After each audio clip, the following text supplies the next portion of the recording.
Ultravox were a band from the UK. So they started in 1974 under the name Tiger Lily. Over the next few years, they explored several names, including The Zips, Fire of London, London Soundtrack, and The Damned. They had to abandon The Damned when they realised there was another band using that name. In 1976, they signed to Island Records, and they decided they really need to settle on a name, so they chose Ultravox with an exclamation mark at the end as their name. At the same time, their singer Dennis Lee adopted the stage name John Fox with 2 X's on the end. So that's definitely like the letter X. They were kind of art punk until 1978, at which point Connie Plank produced one of their albums and brought synths to the fore. In the same year, Island dropped them because they couldn't make any headway in the States, and Fox left. So they went into a little bit of limbo until Midge signed up with them in 1979. And at this point, they started to have big success. They existed in this classic lineup then for several years. They broke up in 1987. In 1992 to 1996, a different lineup led by one of the members, who wasn't one of the original members, existed and did 2 albums, but they didn't do very well in that lineup, and then they gave up. And then the classic lineup, so the lineup from the early 80s, reunited in 2008. They spent a while claiming that they were not going to create any new albums, and then they released a new album, but they stopped in 2013, and it currently looks like that's it for Ultravox. Hi, my name's Dan. So this album was the first album that Ultravox did with Midge as their singer. He also played guitar and keyboards. And it is a shift in sound from previous albums of theirs to what now, in retrospect, would probably be called synthpop. At the time, the label New Romantic was floating around for this kind of band. So mostly I try and do these reviews pretty much somewhat in isolation. I do read up on context, and I often, as you know, if you watch some of these reviews, talk about the context.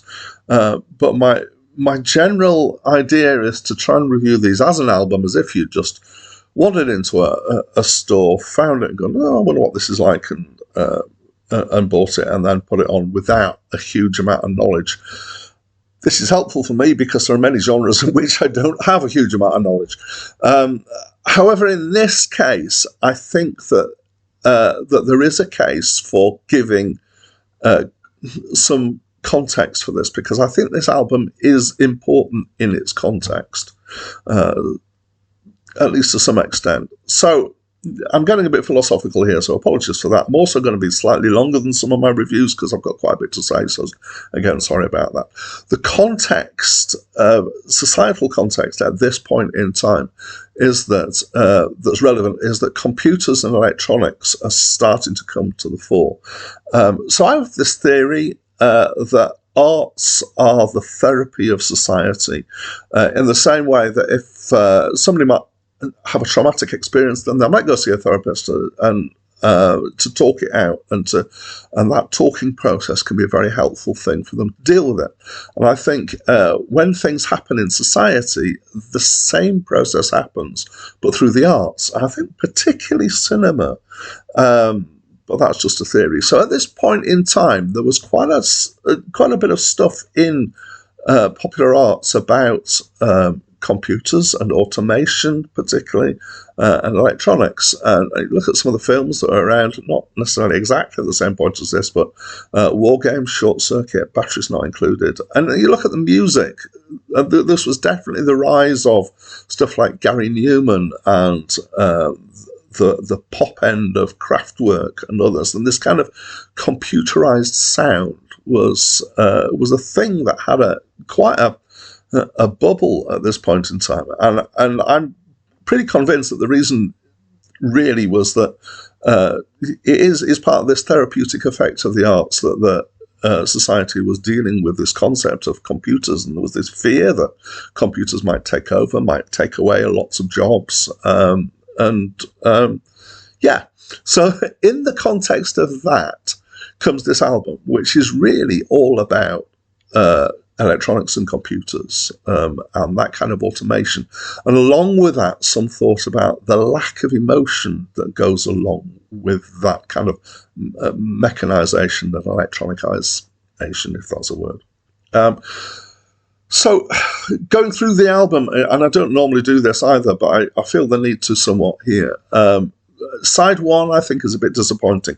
It starts well with Astrodyne, which is an instrumental, which kind of sets the scene of synth sounds and automated sounds. It sounds kind of computery, and it feels good. The next few tracks I found to be a bit of a muchness. So there's New Europeans, Private Lives, Passing Strangers.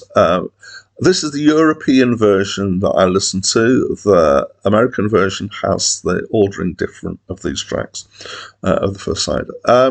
I found that it had very similar sounds. The guitar sound in particular, I felt like it was the same sound. The drum sounds were the same sounds. And the songs didn't have a huge impact on me, apart from Passing Strangers, which had an impact on me particularly because I thought that the lyrics were really cliched and cringily so. So I wasn't hugely impressed with that. Sleepwalk, was the last track on that side, is somewhat better than the others. Then we get into side two, and I think side two is considerably better. So the tracks run into each other as if it's a suite. It actually thematically makes kind of sense in the order that they're in. They've used the same order for the European and for the American release for this side. And going through the tracks in order, so Mr. X, I think, is about surveillance, particularly. Maybe, about CCTV cameras, but it's about some guy who's watching the person who's narrating. And he eventually comes to the conclusion that this must be Mr. X who's watching it. There's a really nice kind of textures to it. The voiceover, which is not done by Midge-Ure, but one of the other members of the band, is great. So it's a nice feel. Western Promise then comes in, and this has a nice bit of sequenced synth sound at the beginning of it. And I take this to be, it's certainly talking about Japan and the Far East and contrasting it with the West at the time. And I think it's particularly in response to the fact that at that point in time, Japan was rising very fast as a manufacturer. People were starting to talk about buying Japanese products at this point, and about Japanese automated assembly lines. And there was, along with this fear of automation, there was also a fear that Japan might overtake in terms of manufacturing. And I think this is about that. Then comes that song, Vienna, which is the title track for the album. And if you haven't heard this song, you've been living in a bubble, or you were born 3 minutes ago. It's been all over the media for, 40 years since it was created. And it's a classic. And I think I'm about to read more into it than potentially they intended when they recorded it. I think that some of this is accidental, but I think it's still there, and I think it's some of the reasons why this track was so hugely popular. So I think that in the context of talking about computers, it's talking about feelings and lack of feelings, but also a tension between this kind of emotionlessness and actually having feelings. So on the surface, it's about a short relationship in Vienna, but underneath there's this subtext of lack of feeling. And Midge-Ure very passionately singing, "This means nothing to me." And it is like the passion is about the lack of passion, which is kind of weird and backwards.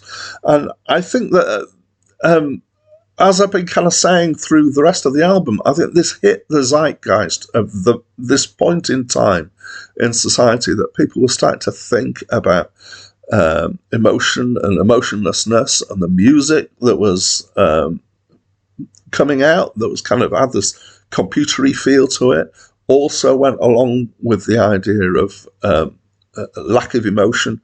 And it's interesting that you might say that computery music lacks expression, but I think that lack of expression is in itself an expression of the lack of expression, which is, again, we're kind of weirdly flipping something here. Interestingly, John Fox, who had previously been in Ultravox, had worried the rest of the band at one point by declaring he was going to live without feelings. And potentially that was stuck with the band as an idea. It's definitely a grandiose track, and that is also partly why I think it was so successful. For myself, I went through a process with this track in that when I first heard it, I loved it. And then after a while, it was played so much that I started to hate it. But then in retrospect, at a distance, I started to love it again. I think it's a great track in lots of ways. It's got a really iconic sounds going on, especially right at the start, which helps it.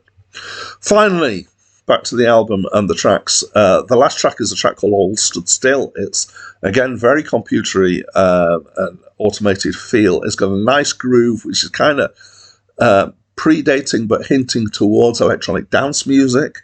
And it's about machines breaking down, and it nicely squares off the album by having talked about computers and all this kind of automation.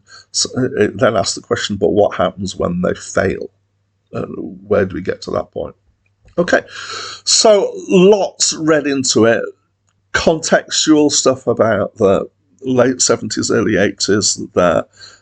My feelings on this album is that side 1 was about 6.8, side 2 is about 7.5.